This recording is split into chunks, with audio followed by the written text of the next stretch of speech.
गाजियाबाद के चर्चे पूरे देश भर में रहे हैं और हो भी क्यों ना, क्योंकि यहाँ से इतने बड़े बड़े राजनेता और सांसद जैसे कई बड़े पोस्ट पर लोग रहे हैं।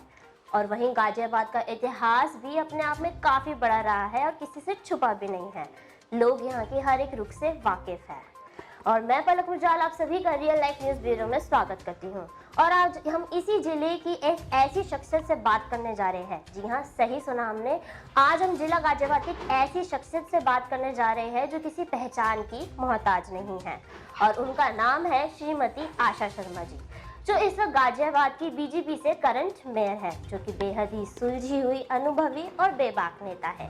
तो आइए चलिए करते हैं इनसे खास बात। तो श्रीमती आशा जी, आपका बहुत बहुत स्वागत है हमारे चैनल में। बहुत बहुत धन्यवाद आपके चैनल का, जो आपने मुझे इस लायक समझा और आप आए। बहुत बहुत धन्यवाद।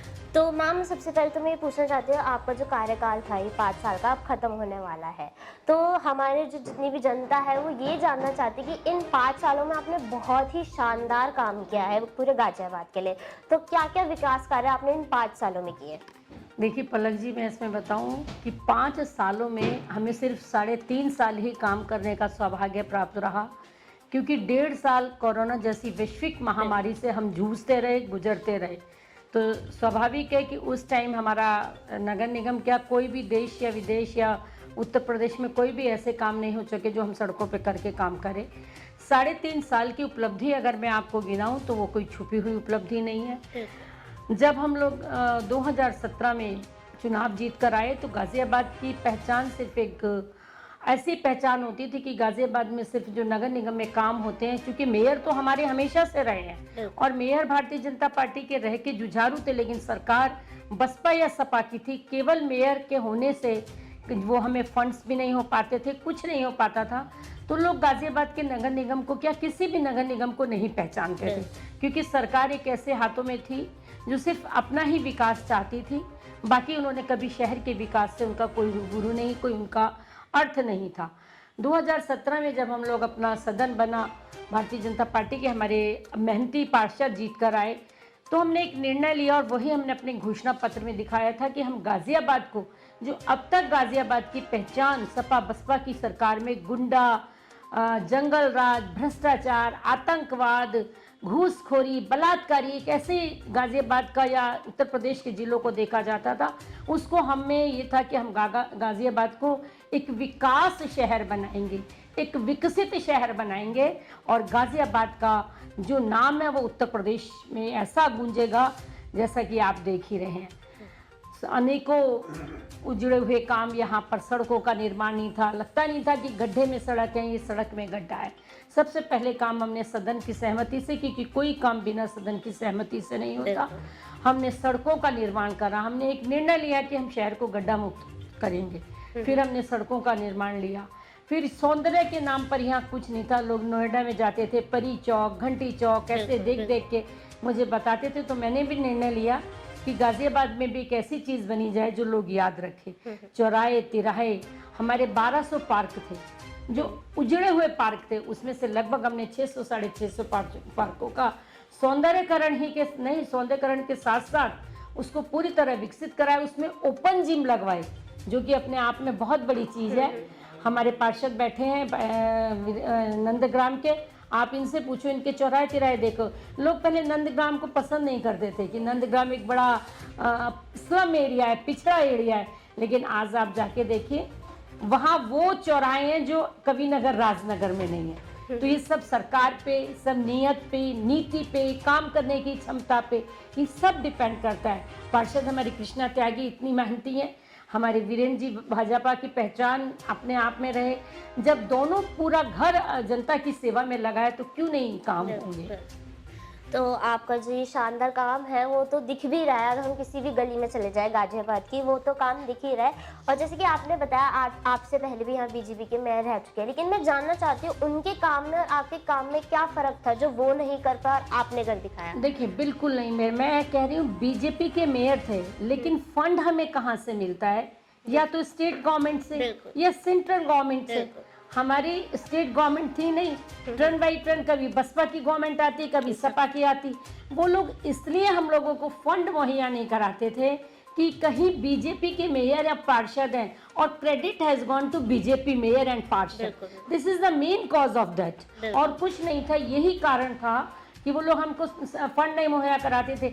लिमिटेड फंड में मेयर कितना कर सकता है, बिल्कुल। सदन कितना कर सकता है, लिमिटेड फंड में फिर भी हमारे सारे मेयरों ने, चाहे दिनेश जी हो, चाहे स्वर्गीय दमयंती जी हो, चाहे स्वर्गीय तेलूराम जी हो, चाहे हमसे पहले आशु जी हो, सब ने काम कराए।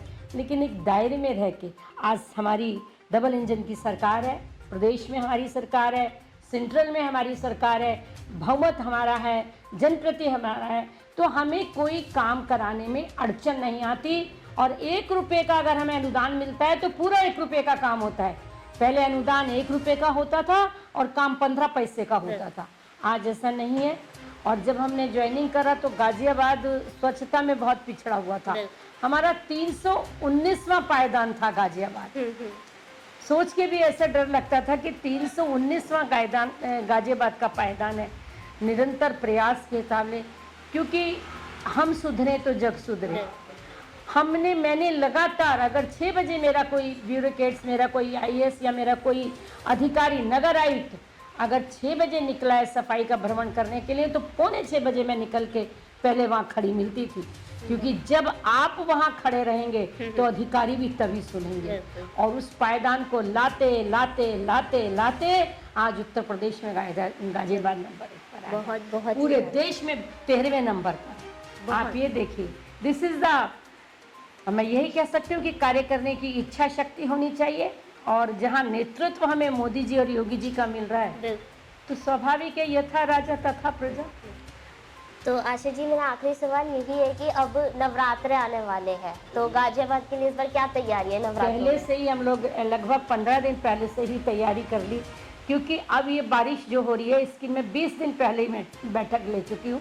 क्योंकि मुझे मौसम विभाग के माध्यम से पता लग गया था कि बारिश इस बार ज़्यादा होगी और लगातार पिछले 10 दिन के बाद बारिश आने वाली है।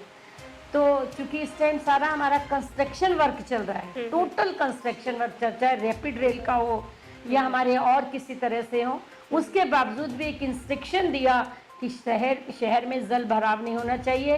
और आपने देखा होगा कि पिछले साल जो हाहाकार मचता था वो हाहाकार नहीं मचा। पटेल नगर का नाला ओवरफ्लो नहीं हुआ, ब्रज विहार के नाला लिमिटेड में रहा, ओवरफ्लो नहीं हुआ।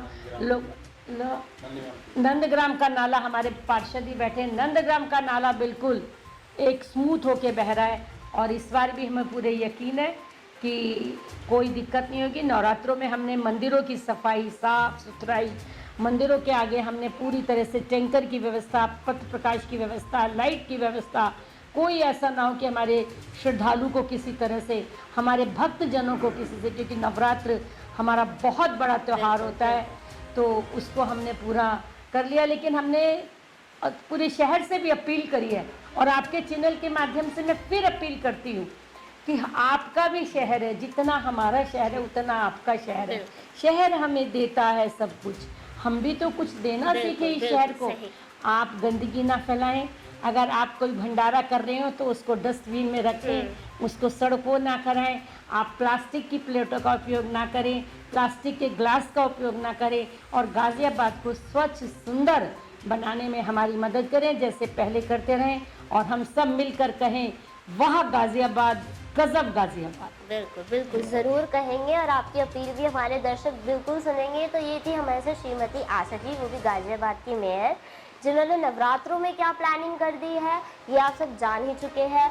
और जैसे कि अभी इन्होंने बताया कि बारिश, अभी आपने देखा बाहर बारिश हो रही है, लेकिन बैठक ये पहले ही कर चुके हैं। शायद तभी भले इन्होंने 3.5 साल काम किया हो, लेकिन वो काम इतना शानदार है कि आज हम गाजियाबाद की किसी भी गली में चले जाए और जो आज गाजियाबाद का पूरे देश भर में नाम है, शायद वो आज इन्हीं की वजह से है। तो बहुत बहुत शुक्रिया। हम चाहेंगे आप ऐसे ही आगे लोगों की मदद करें, गाजियाबाद में ऐसे ही काम कराते रहें। बहुत बहुत शुक्रिया। ऐसी और भी तेज तमाम की खबरों के लिए देखते रहिए रियल लाइफ न्यूज़ ब्यूरो। धन्यवाद।